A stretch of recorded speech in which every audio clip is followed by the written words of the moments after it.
have a question for you today.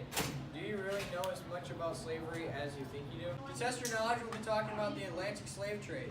What was the Atlantic slave trade, you may ask?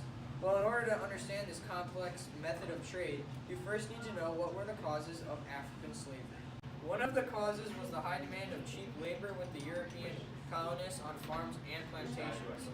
Really, slavery had existed for centuries before the big boom of African slavery. Islam spread in Africa, and with it, slavery in the country. Muslim leaders in Africa said that the slavery of non-Muslim prisoners was perfectly fine.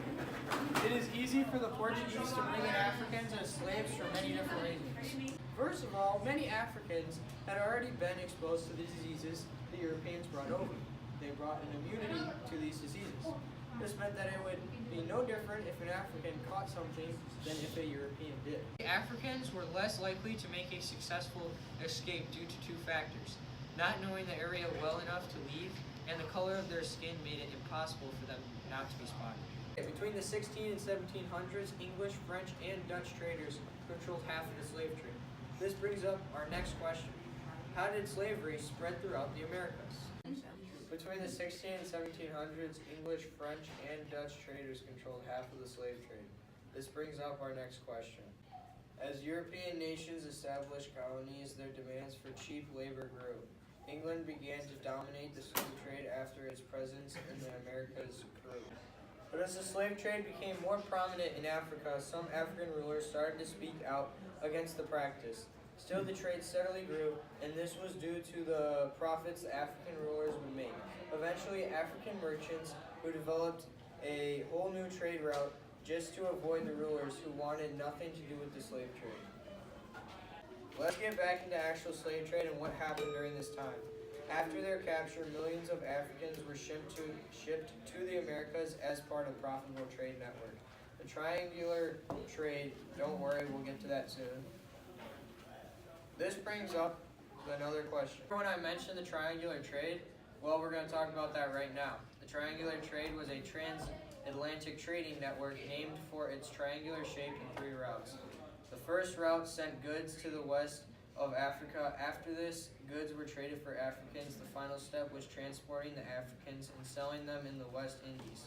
Merchants bought sugar, coffee, and tobacco in the West Indies and brought them to Europe. This letter is an example of how they treated the slaves. I was soon put down under the desk, and there I received such a salutation in my nostrils as I never experienced in my life, so that with the loathsomeness of the stench and crying together, I became so sick and low that I was not able to eat. But soon, to my grief, two of the white men offered me edibles, and on my refusing to eat, one of them held me fast by my hands and laid me across the windlass, while the other flogged me severely. Aluda equina. Okay, now that you know about the journey that Africans had to take, we can talk about the next part of the triangular trade. Slavery in the Americans. I'm sure you must be wondering how this whole situation happened, and if you aren't, I'll tell you anyway. Now I have another question for you guys. What was the Middle Passage? Well, this was the second part of the triangular trade route, sometimes considered to be the triangle's middle leg. The Middle Passage was the voyage that brought Africans to the West Indies in North and South America.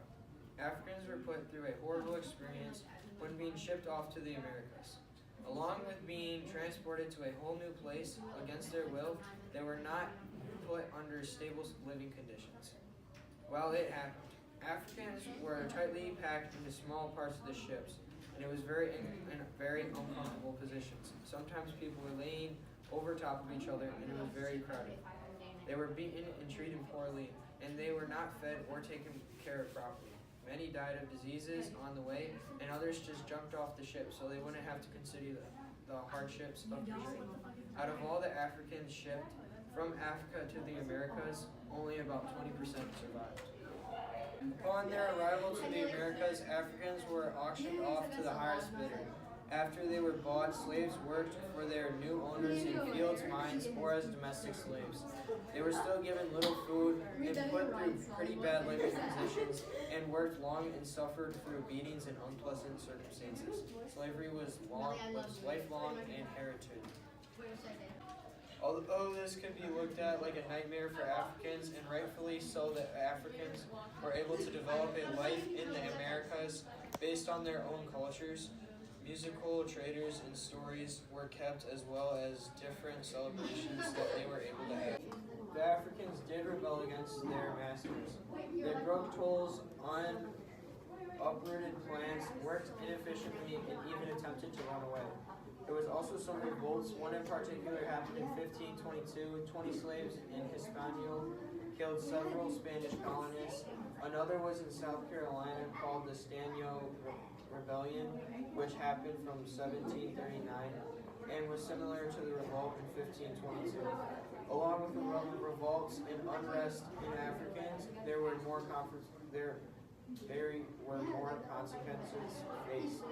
What were they, you might ask? Here are a few. In Africa, cultures lost many people to traders, like their young and aged men who worked, and the young women who could start families. Many families were torn apart due to this. Along with this, guns became introduced to Africa, and some African empires used guns to expand their territories. Some empires sold slaves to Europeans for wealth and power for more land. Along with revolts and unrest in Africans, there were more consequences faced. What were they, you may ask? Here are a few. In Africa, cultures lost many people to traders, like their young and able men who worked, and the young women who could start families. Many families were torn due to this. Along with this, guns became introduced to Africa, and some African empires used guns to expand their territories. Some empires sold slaves to Europeans for wealth and power for more land. Along with consequences, there were a few sort of good points. Many colonies like Haiti and Barbados proposed, and they owed it to the labor that contributed to the America. Expertise in agriculture also became prominent, and the farming industry grew. The Africans brought with them music, art, religion, and foods that were entirely foreign to the Europeans. To this day, many people in the Americas have many people with African descent, and they make up much of the population. So there you have it, the Atlantic slave trade in a nutshell. This should have expanded your knowledge on the triangular trade and what you think you know about the origins of African slavery in European colonies. Now you should be able to answer the very first question I asked. So do you really know as much about slavery as you think you do?